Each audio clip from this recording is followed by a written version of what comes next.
First item is the approval of the agenda, fairly short. I don't know if you guys know get fireworks.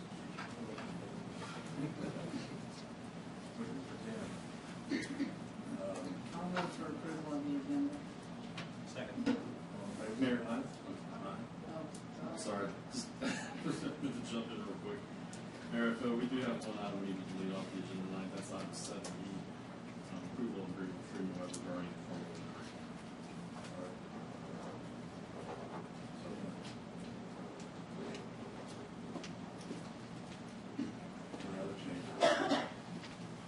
I'll make a motion on the approval of the agenda with that exception. Second. All in favor, say aye. Aye. Next is the mayor's report. I've already talked to you about Costco. They officially open tomorrow morning at 8, and we'll be having ribbon cutting before that, right early. If you're patient enough, I suggest you wait about a week. But if you're impatient, good for it.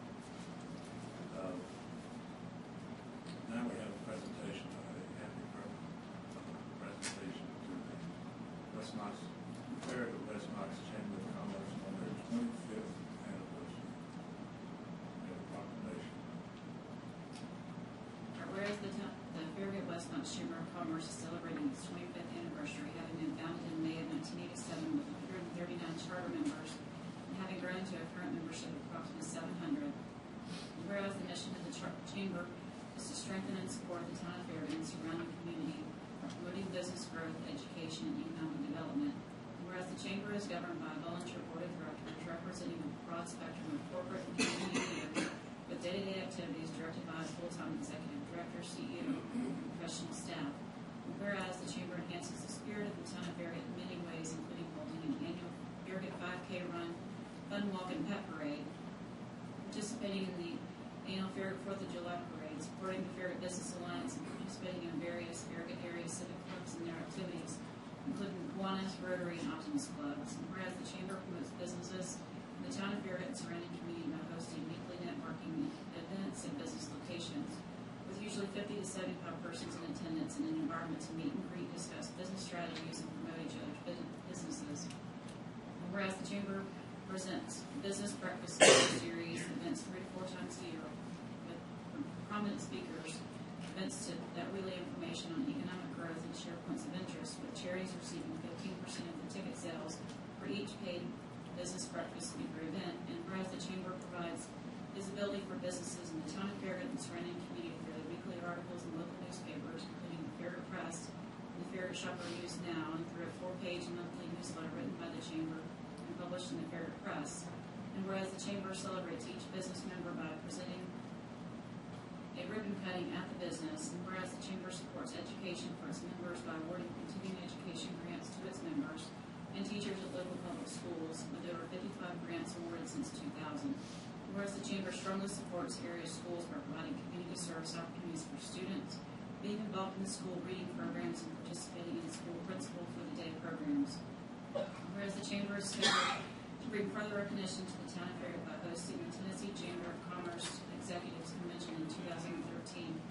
Now therefore be it resolved that Ralph McGill, Mayor of the town of Farragut, do hereby proclaim Friday, November 9th, 2012 as Farragut West Knox Chamber of Commerce Day in the town of Farragut, and encourage all citizens to join him in celebrating the Farragut West Knox Chamber of Commerce 25th anniversary. Signed this 8th day of November 2012.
Thank you so much.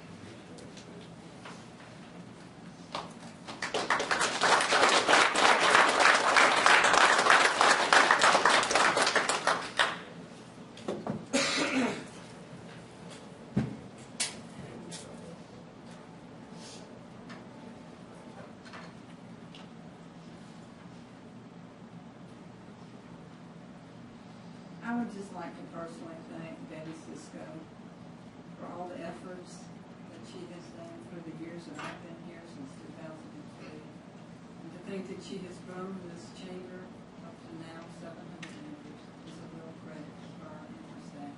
And I think we owe her a standing ovation. Here, here.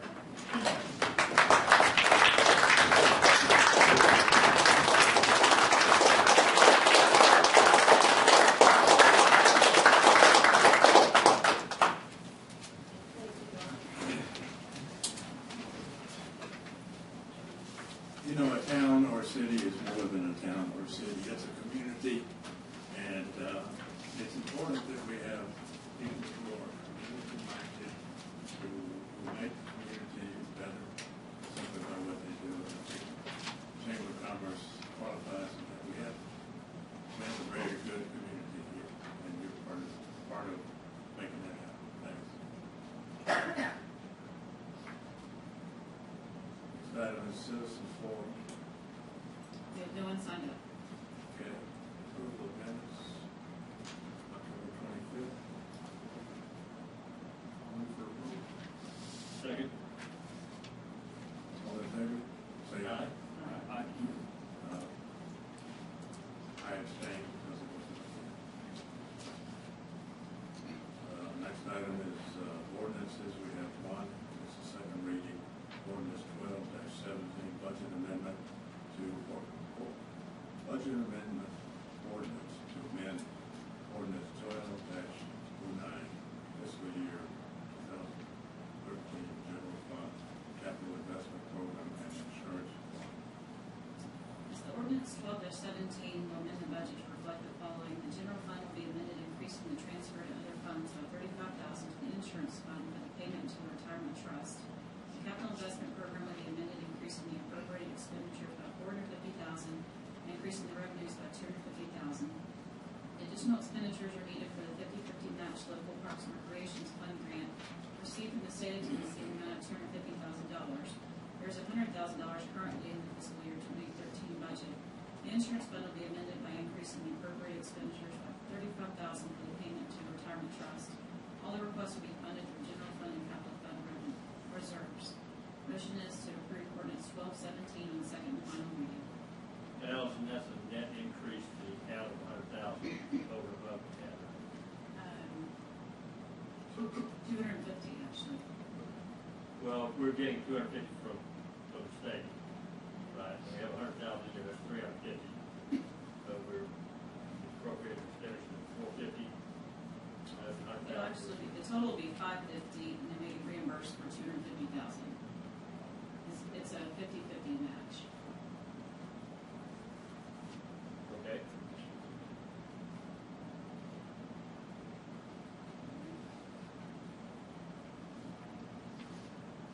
I think that would be Alderman Martin. That'd be a net $200,000 of additional. 200,000. Correct. That would be out of the town's general capital investment fund. For those of you who are wondering what we're talking about, the state granted us the Parks grant of $250,000 to build an artificial turf field.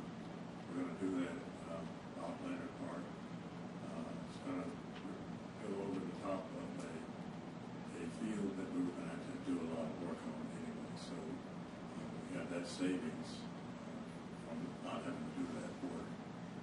And the total price is what, $550. And then it will be a field that you can use year round. And I think it's going to be a great asset to the community. So that's what we're juggling the money about. Any other discussion? I'll make a motion to approve ordinance 12-17 on second reading. Second. All in favor,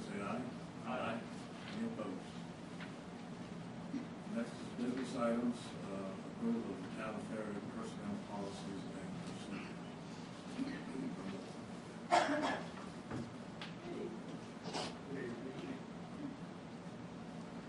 For you, for approval, are the updated town of Farragut human resources policies and procedures. Let me give you a little bit of background on it. The policies and procedures were last updated in August of 2008. Since then, we've had several federal law and court rulings that have affected both the wording in our current policies and HR best practices. During that time also, the number of employees have increased. We've had 3 additional part-time employees and 1 full-time employee. And our deliverables have changed. So you couple all this together, it's time to update. Our goal is to comply, of course, with the federal laws while balancing the town's organizational needs and employee needs.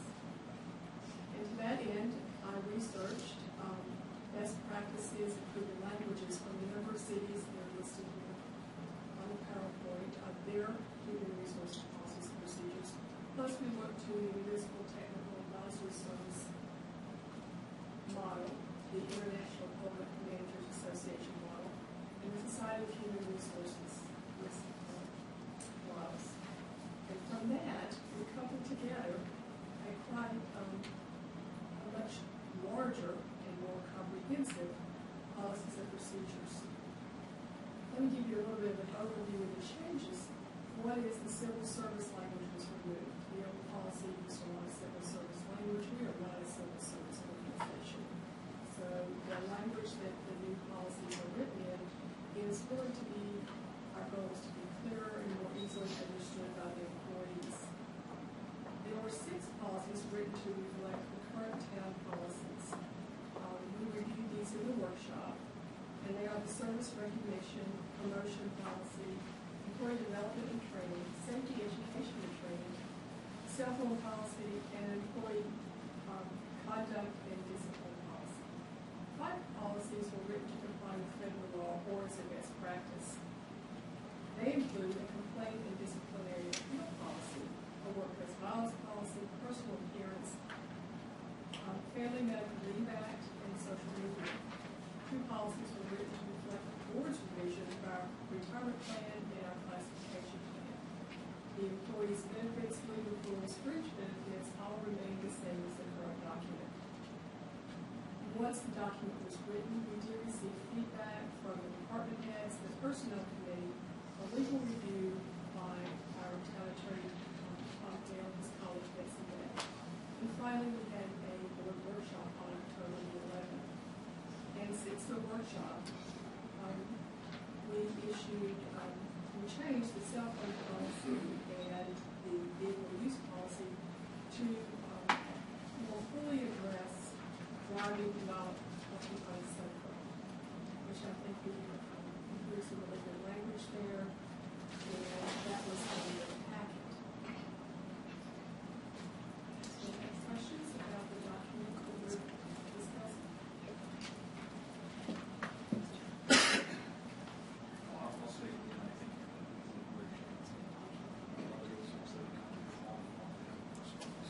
very user friendly. Thank you.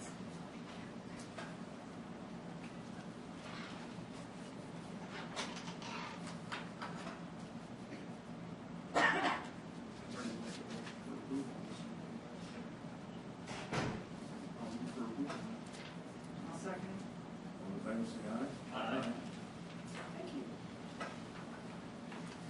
So, next item is approval of contract 2013-11 for parking lot lighting of Bob Leonard Park. Good evening.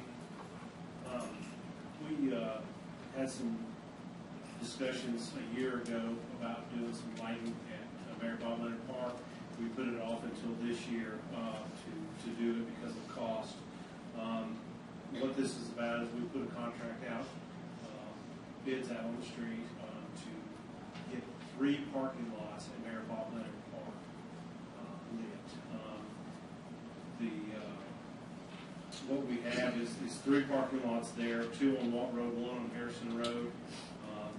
And since we've gone to a computerized lighting schedule, which the lights are actually turned on and off at that park from a remote location, so that we don't have to go panel to panel.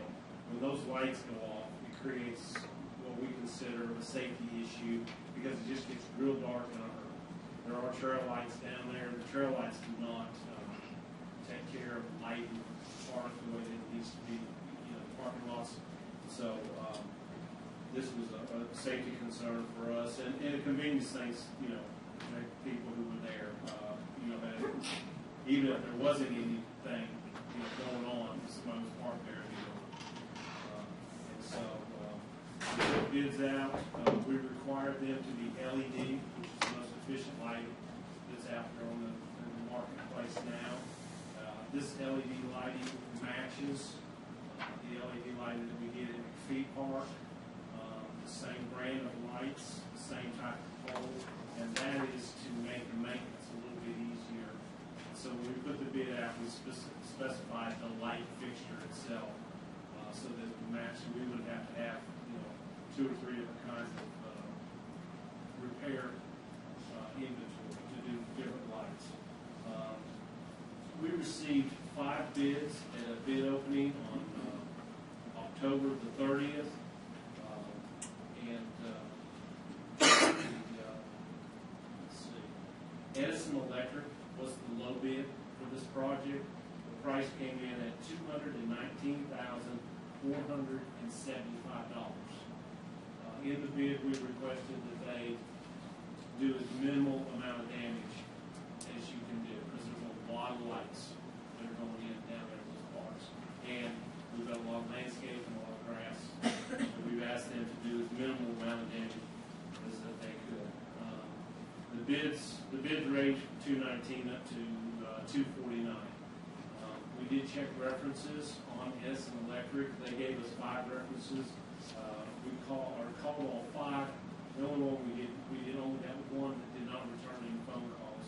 We got good recommendations from them, and the $219,475 is within our budget, and I'd like to ask for the board's approval.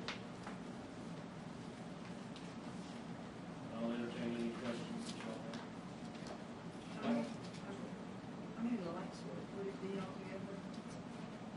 4?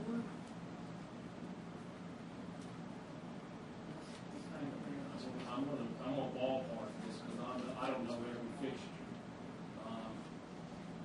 But there's about 15 to 18 lights per parking lot.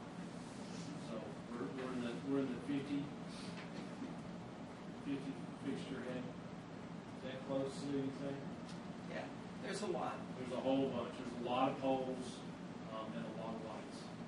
Some of them will be double-headed lights, and some will be single, depending on the location in the parking lot. And we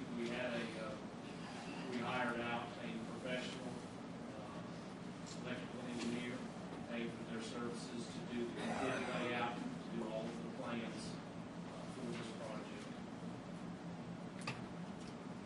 Along the lines of what I was asking, is how do you determine how many lights go into a parking lot? Is there a standard in the industry? Yes, you take your fixture, and depending on the mounting height that you put your fixture, you get a range of throw for the illumination of that light, and then you lay the grid of your parking lot out for that. You reference standardization of lights with the parks. Where are we right now with that phrase standardization of the parks we have and the lighting we have? Are we halfway there, 3/4 way there? Well, what we've done is we actually started the LED system when we did the green-friendly phase 2 of McPhee Park. Phase 1 is not LED, so it basically started with phase 2. Now, as we go and we do replacements and anything that we have out there right now, we would try and go to an LED type fixture. To make it just more energy efficient, because they've come a long way with LEDs. But what we're trying to do is just from McPhee phase 2 forward is to try and go, standardize with LED.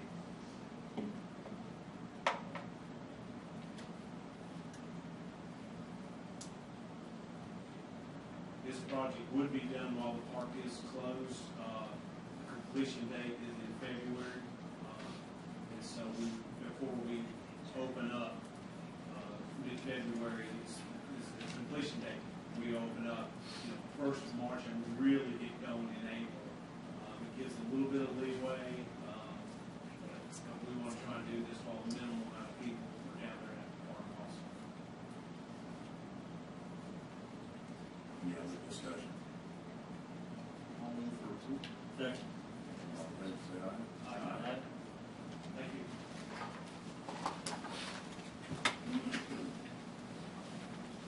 Next item is approval of the resolution R 2012-12, acceptance of the town Farragut street list.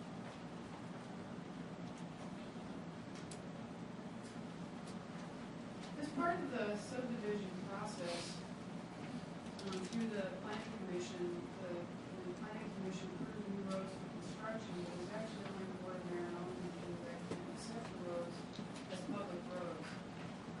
We bring a list to the board of mayor and aldermen intermittently to update our road list and to accept new streets. The list that is before you, there's actually two different lists. One of the lists is alphabetical by street name, and the other one is alphabetical by subdivision with the streets between subdivisions. The streets that are listed in red are the new streets that will be accepted tonight as part of this resolution. The other streets are streets that have been accepted in the past, but this one is a comprehensive list of all the streets that we have in the town. The new streets that we are proposing for acceptance this evening are in Baldwin Park, Battery at Berkeley Park, Bridgemore Subdivision, Chapel Inn, Chapel Grove, Cool Springs Estates, Cottage Creek, the Farm at Willow Creek, streets in the last phase of Fox Run, streets in the last phase of Inverness, McPhee Manor Park Place, streets in the last phase of Rockville Farm, Sheffield, Sienna, and Summer Oaks. The staff are recommending approval of resolution R 2012-12 for acceptance of these streets. I would like to point out as an aside, however, because formally this is the acceptance of the streets from the Farm of Willow Creek, but because the town has conducted work on those streets in the past, some of them have already formally are ours because our actions speak louder than words. But in this particular case, the rest of the streets and not all streets in Farm of Willow Creek have been worked on by the town. But we are recommending approval of this list. Where's the question I had? Your comments again about farm workers. Does the staff go up, look at these things to make sure there's not a problem? Yes, Greg Norman of the Darrell staff went out and checked all the new streets to make sure that there weren't any problems with them. How it works at the planning commission level, the planning commission approves in their bill at the time of final plat, whenever top coat gets put down, they post with us a 2-year letter of credit for maintenance. And then at the end of this 2 years, either we extend the letter of credit for maintenance if there's a problem that needs to be fixed and they're working on it there, or we release it because everything is okay. The streets that are before you, we have released the letters of credit, but Greg did go back out and check them again, because even if we have released the letters of credit, they still are not officially the town Farragut until the board of mayor and aldermen accepts them. Thank you. Just to clarify again, when they become public streets, town Farragut streets, that we're responsible for liability, maintenance, costs, all above. Yes, they are. We budget for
two streets not on the list Yeah. that are not yet accepted at this time. You know, one thing I'd like us just to consider, and David, I'll leave this on, is I think it'd be a better practice to not release the letter of credits until the board will formally accept the street, just so we don't have that weird situation where the LEC's gone. We haven't taken out the street, we end up with a mess that we battle over, who's going to fix this. It might be a better process to, and you followed everything properly, and I've read the process for this is, we're talking about this. And we don't release the letter of credit until the engineering staff has accepted the streets. It might be better just to wait until the board adopts or accepts it, just in case something funky would happen. Now, I've lived a pretty remote, I've seen it happen before in my business where something happens and we're going, okay, now we have a problem and we don't have anything to do. So just something to think about. We're doing videotape the street to street, and kind of forgot about it, helping these cracks apart, but the people changing staff and everything else. I was like, when I got here 15 years ago, the town had never accepted the streets from them. It's like, we really need to go through this process. So we kind of got in the rhythm, and then we had some people leave, and then that rhythm kind of got disrupted, and also like, we haven't adopted the streets in a long time.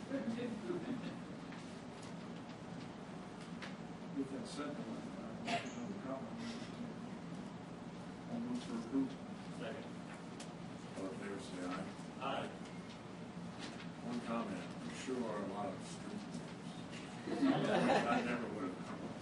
Well, what's interesting, we don't really have a whole lot to say about street names from the standpoint that we have adopted for clarity, for 911 purposes, we require that all street names be approved through the Knox County E911 or the Knox County Action Division.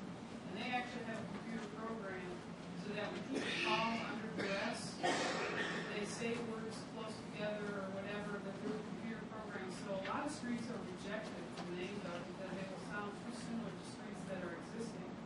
And because, and in Knox County, we don't allow that to include Farragut, Knoxville, there cannot be any street name duplications, so it's going to get really more creative trying to put on. Yes, so, those are creative. They are. There's a lot of that. Yeah, and sometimes when you look at the subdivision name, or you look at the subdivision name, and then you look at the street name that logically would be in that subdivision is actually another subdivision, and they can be quite confusing. Residents and others. Okay, next item. Approval of professional services agreement for retail marketing services. Thank you, Mayor. Earlier this year, the town hired Shopping Center Group to work with us in preparation for our convention at the ICSC retail convention. They did a great job in getting together retail and demographic materials that retailers look for and trying to site locate various businesses that may look at different areas. That was just for a one-time agreement with the town and the shopping center group. So the town went out for requests for proposals, and we received 3 proposals for an ongoing contractual agreement in retail marketing for us. Of those, we interviewed 2 groups, and we selected the shopping center group to be the best group for what we were looking for in terms of not only materials but also the different aspects that they can provide to us. For instance, they're detrimental because they have great tenant reps that work with retailers. They have connections with the retail community that really help us get a foot in the door when it comes to sitting down and talking to these different entities on a regular basis. The contract before you is a 3-year contract. It is for first-year agreement of $18,750, and then years 2 and 3 will be $16,000 year 2 and $17,500 in year 3. What they would provide for us is obviously a lot of demographic materials, talking about school, traffic counts, school numbers, employment base. They do something called a leakage report on how many retailers, what kind of retail would be a good fit for Farragut. So it helps us determine kind of retail we need to be looking for and going after. Again, they'll also do things site-specific for us on an ongoing basis. So if we had a couple different sites in town that we wanted to market to different entities, they would work with us on those on an ongoing basis. So again, this contract for you, I think it does meet the goals of our strategic plan to strengthen the local economy by increasing the number of retail businesses and expanding the number of small businesses in Farragut. I think this would be a good tool for us to utilize in order to try to meet that goal. There are just a couple of small modifications that I know Mr. Hale was working on today, and we've passed out to you, and I'll let Tom talk about that just for a moment.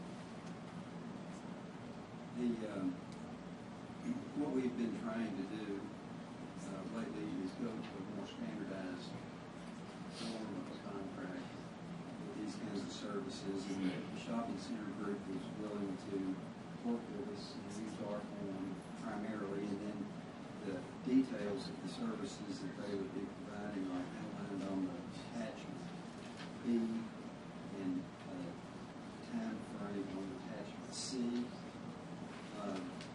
We did, they traditionally get paid on an annual basis on the first of the year.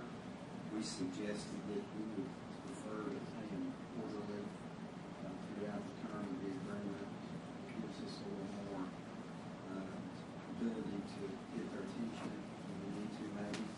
So they were willing to agree to that, and really that was the that we discussed, because they were willing to pretty much use our format. I did learn tonight, it's kind of interesting, the shopping center group that is the subject of this contract, I met with a gentleman at Costco. He was instrumental in getting Costco here, and was also told that this organization was instrumental in getting Jason Penny here, as well as getting Was that Bill Vaughn? Yes. So that's the same organization. I think there is another employee that we would be working primarily with, Lacey Beasley, and she does sort of this aspect. But the organization, I'm sure, would support her in other areas where she may need help. I was impressed with her. She was good to work with, and I think we got what we need here.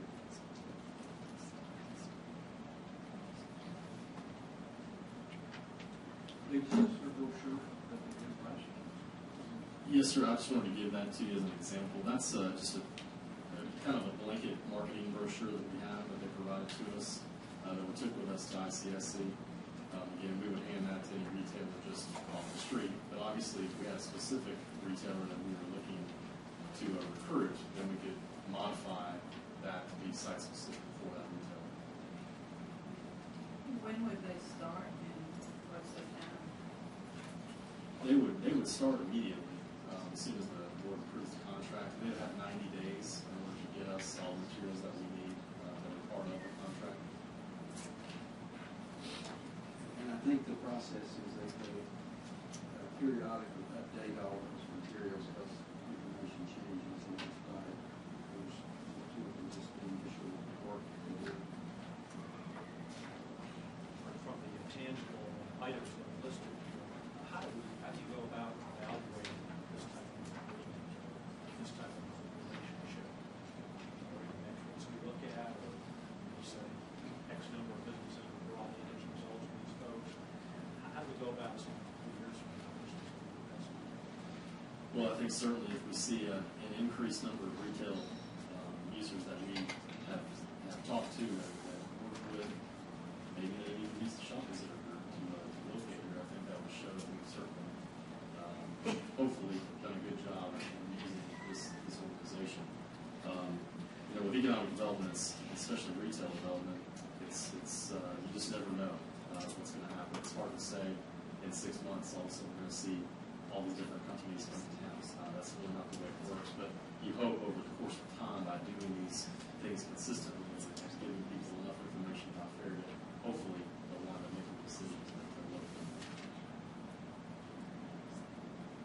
Well, for what it's worth, I thought what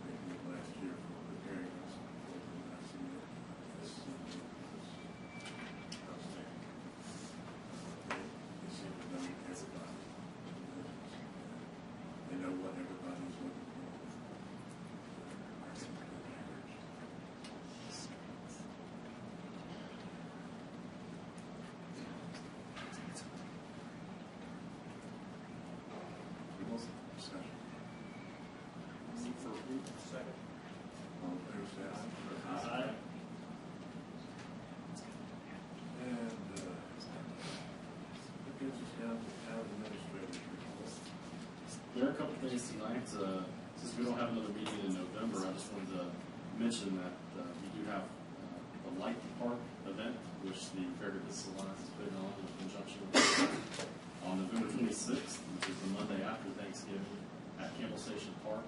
It starts at 6 p.m. We go till about 7:15.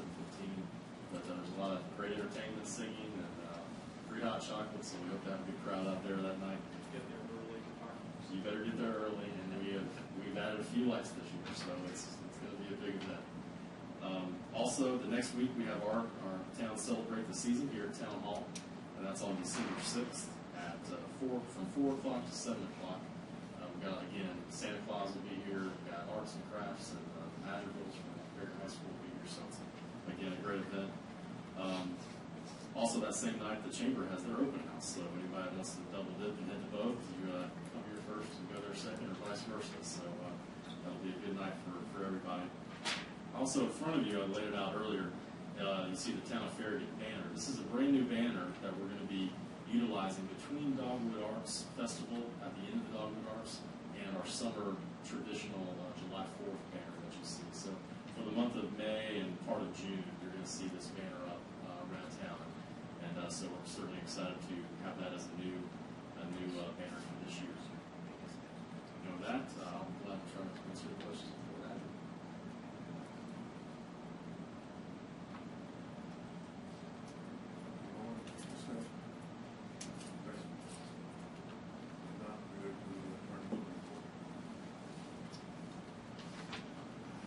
I need to have a few minutes with you all in executive session to discuss latest information about a matter that possibly involve litigation. This could be short.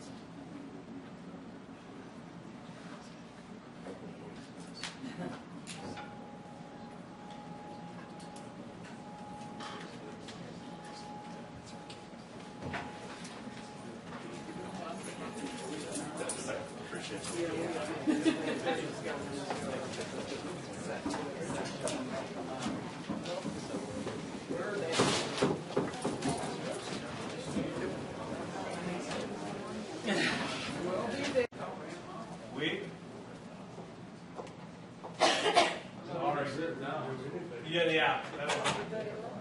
That's what one of the Boy Scouts said. Y'all went to discuss stuff or do stuff behind closed doors. We went to talk about all the stuff they do. Back to work deal. Anybody here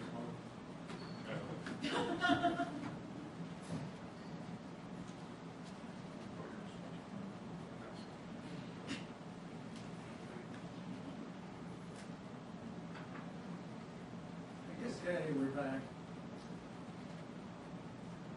We had an executive session, so I can fill you in on some matters that are in dispute, and we'll bring it back to you in some form or fashion next meeting. Thank you. Nothing else to report. We are adjourned. May everybody have a wonderful Thanksgiving. Well, thank you. Thank you.